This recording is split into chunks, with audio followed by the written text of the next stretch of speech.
حضرت جنید بغدادی رحمۃ اللہ علیہ فرماتے ہیں کہ ایک مرتبہ میں ایک لشکر کے ہمراہ جہاد کی غرض سے گیا۔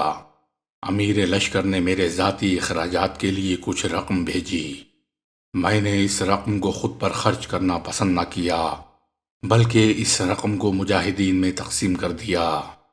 حضرت جنید بغدادی رحمۃ اللہ علیہ فرماتے ہیں، ایک روز میں نماز ظہر کی ادائیگی کے بعد بیٹھا تھا اور مجھے یہ پریشانی لاحق تھی کہ میں نے کہیں وہ رقم قبول کر کے غلطی تو نہیں کی، گو کہ میں نے وہ رقم مجاہدین میں تقسیم کر دی تھی، مگر نماز کے بعد مجھے بارہا یہی احساس تنگ کر رہا تھا۔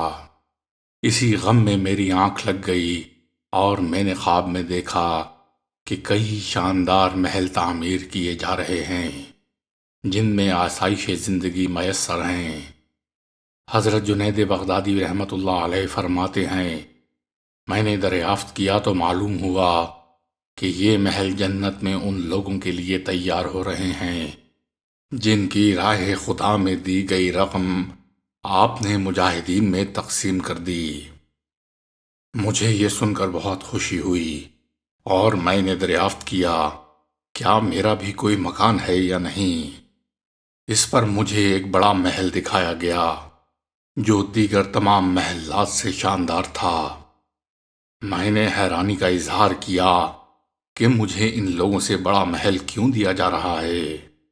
کہا گیا، اس کی وجہ یہ ہے کہ ان لوگوں نے ثواب کی امید پر اپنا مال راہ خدا میں دیا ہے، جبکہ تم نے وہ مال پھر راہ خدا میں خرچ کر دیا، اور تم اپنے نفس کا محاسبہ کرتے رہے اور بارگاہ خداوندی میں اس کے قبول ہونے یا نہ ہونے کے بارے میں فکر میں مبتلا رہے، لہذا تمہیں ان سے دگنا اجر دیا گیا ہے۔ حضرت جنید بغدادی اپنے 8 خاص مریدوں کے ہمراہ جہاد کی غرض سے روم کے محاذ پر پہنچے اور آپ کے مریدوں نے بہادری کے جوہر دکھاتے ہوئے جام شہادت نوش فرمایا۔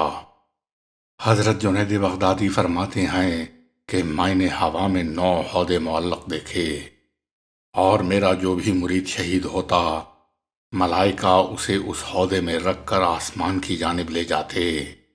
جب 8 عہدے چلے گئے اور ایک عہدہ باقی رہ گیا تو میں سمجھا شاید یہ میرے لیے ہے اور شہادت میرا مقدر بنے گی۔ ابھی یہ خیال آیا ہی تھا کہ ایک رومی میرے پاس آیا اور اس نے کلمہ پڑھانے کی درخواست کی۔ میں نے اسے کلمہ پڑھایا اور وہ مسلمان ہو گیا۔ اس نے مجھ سے کہا، یہ نواں عہدہ میرے لیے رہنے دیں اور آپ واپس لوٹ جائیں اور لوگوں کو راہ حق کی نصیحت کریں۔ پھر وہ نومسلم میدان جنگ میں بڑھا اور اس نے 8 رومی سپاہیوں کو جہنم واصل کرنے کے بعد جام شہادت نوش کیا۔ میں نے دیکھا کہ وہ عہدہ اسی روح سعید کے انتظار میں تھا اور ملائکہ نے اسے اس عہدے میں رکھا اور آسمان کی جانب پرواز کر گئے۔ حضرت جنید بغدادی رحمۃ اللہ علیہ فرماتے ہیں کہ ایک مرتبہ میرے قلب میں خواہش پیدا ہوئی کہ شیطان کو دیکھوں۔ پھر ایک دن میں مسجد کے دروازے پر کھڑا تھا کہ دور سے مجھے ایک بوڑھا آتا ہوا دکھائی دیا۔ میں نے جب اس کی صورت دیکھی تو مجھے بہت کراہت محسوس ہوئی، اور جب وہ میرے قریب آیا تو میں نے کہا، اے بوڑھے، تو کون ہے اور تیری اس کریہ صورت کو دیکھنے کے لیے میری آنکھیں طاقت نہیں رکھتیں اور مجھے تیری موجودگی سے سخت وحشت محسوس ہو رہی ہے۔ حضرت جنید بغدادی رحمۃ اللہ علیہ فرماتے ہیں، اس بوڑھے نے کہا، میں وہی شیطان ہوں جس کو دیکھنے کی خواہش آپ نے کی تھی۔ حضرت جنید بغدادی فرماتے ہیں، میں نے کہا، اے بدبخت، تجھے کس نے حضرت آدم کو سجدہ کرنے سے روک رکھا؟ شیطان نے کہا، اے جنید، تمہارا کیا خیال ہے کہ میں غیر اللہ کو سجدہ کرتا؟ حضرت جنید بغدادی فرماتے ہیں، جیسے ہی شیطان نے یہ بات کی تو میں حیران ہو گیا اور مجھے کوئی جواب نہ آیا۔ اس دوران ندائے غائبی آئی، اے جنید، اس بدبخت سے کہو یہ جھوٹا ہے، اور اگر یہ فرمانبردار ہوتا تو میرے حکم کی ممانعت ہرگز نہ کرتا۔ حضرت جنید بغدادی فرماتے ہیں کہ شیطان نے میرے قلب میں موجود حواس کو سن لیا اور چلاتے ہوئے کہنے لگا، اللہ کی قسم، اے جنید، تم نے مجھے جلا دیا، اور پھر وہ وہاں سے غائب ہو گیا۔ حضور داتا گنج بخش رحمۃ اللہ علیہ فرماتے ہیں کہ ایک مرتبہ حضرت ابو الحسن نوری رحمۃ اللہ علیہ 3 دن تک اپنے گھر میں کھڑے شور مچاتے رہے۔ لوگوں نے حضرت جنید بغدادی کی خدمت میں حاضر ہو کر ان کے احوال بیان کیے۔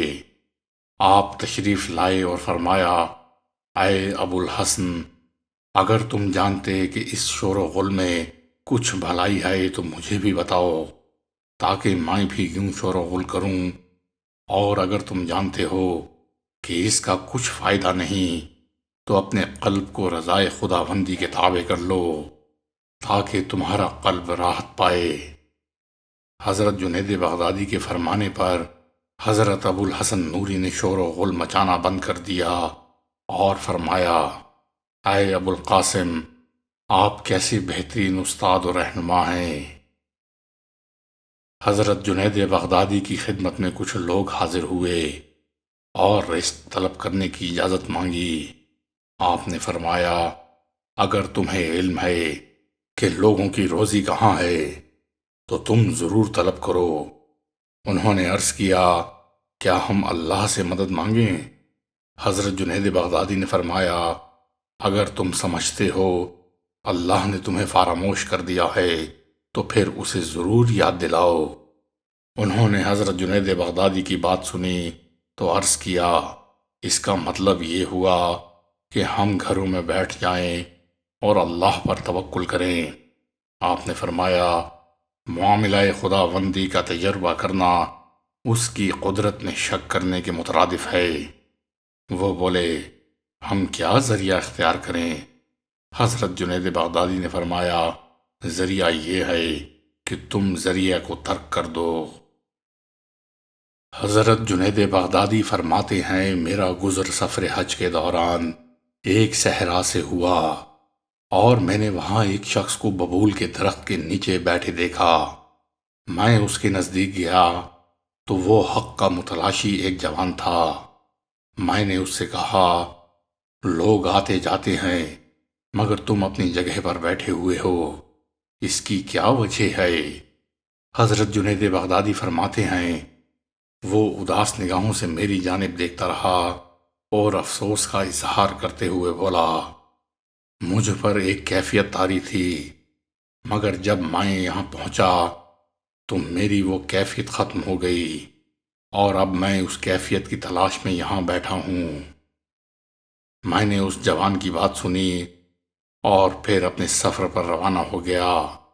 جب میں حج بیت اللہ کے بعد واپس لوٹا تو میں نے اس جوان کو دیکھا، وہ پہلے والی جگہ سے قدرے ہٹ کر بیٹھا تھا اور اب اس کے چہرے پر افسردگی کے بجائے خوشی تھی۔ میں اس کے نزدیک پہنچا اور اس سے دریافت کیا، اب تم یہاں کیوں بیٹھے ہو؟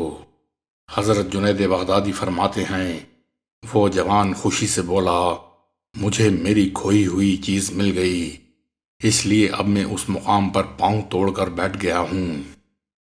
حضرت جنید بغدادی نے جب یہ واقعہ بیان کیا تو فرمایا، میں یہ نہیں کہہ سکتا کہ ان دونوں باتوں میں سے کون سی بات عمدہ ہے، کہ کھوئی ہوئی چیز کی تلاش میں ایک جگہ بیٹھنا یا پھر اس جگہ پر مستقل بیٹھے رہنا جہاں گوہر مقصود حاصل ہوا ہو۔